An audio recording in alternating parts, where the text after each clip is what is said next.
أي حملة بدها تكون عم تنجح إذا عم بتدافع أو عم بتأمن مصلحة ما لفئة من الناس، الشغل الأساسي هو إنه تكسب ثقة هيدي الناس، إنه أصحاب المصلحة يعرفوا حالهم هن أصحاب مصلحة، هن بيعرفوا يمكن بينه وبين حالهم إنه متأثرين بهذا العمل أو بفضله بيكون في هذا القانون أو هذا القرار، بس ما كتير يمكن معودين خصوصا بعالمنا، عم بحكي يمكن بلبنان الناس مش معودة على إنه هذا الشيء مش إنه أمر عادي، إنه إذا عندك مصلحة يعني لازم تتوقع إنه يكون في تأثير على كرامتك، حقوقك، على مصلحتك، على مستقبلك، وبالتالي في شيء ممكن ينعمل ولازم ينعمل. The first thing that you do when you're putting together a strategy for how to influence a certain issue, you need to identify who the stakeholders are. Who are those who actually have the power to make the decision you want to be made?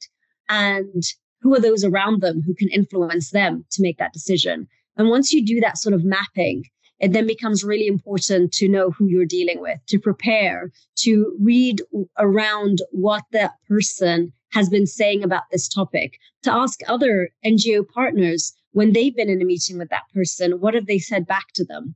And that sort of level of being prepared will really help you when you're in the room to, one, have confidence in yourself and, you know, your own ability to get this job done. But also it shows the person in front of you that you've done your research, that this really matters. And there are different pressure points that work, you know, either countrywide or just individually. And you need to know what those pressure points are. When you are able to get the words out, you want to be very, very precise. And you want to choose whether what you want to do is be confrontational at that moment or what you want to do is open a door. And often it will be the latter, because you know, advocacy isn't always about being very aggressive. Sometimes it's about building.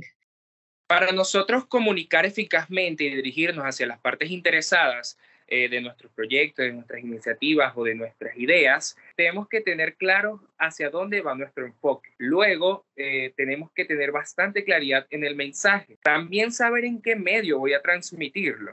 Y, por ejemplo, si es en el campo, si es con personas, ser lo más natural posible y ser bastante empáticos.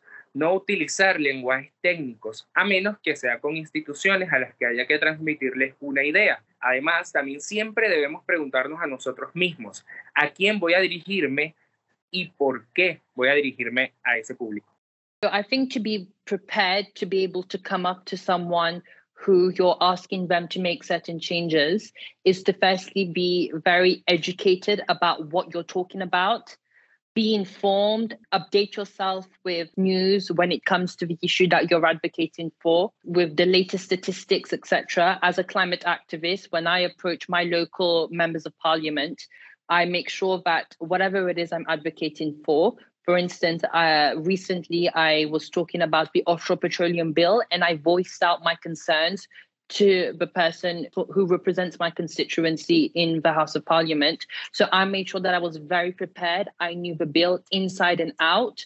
I read through the skeleton of the bill. I went through it bullet point by bullet point. So I think once you're prepared and you've accumulated the knowledge you need about the cause you're advocating for, you'll be confident and you'll be able to spread your message across effectively to the person whom you're reaching out to.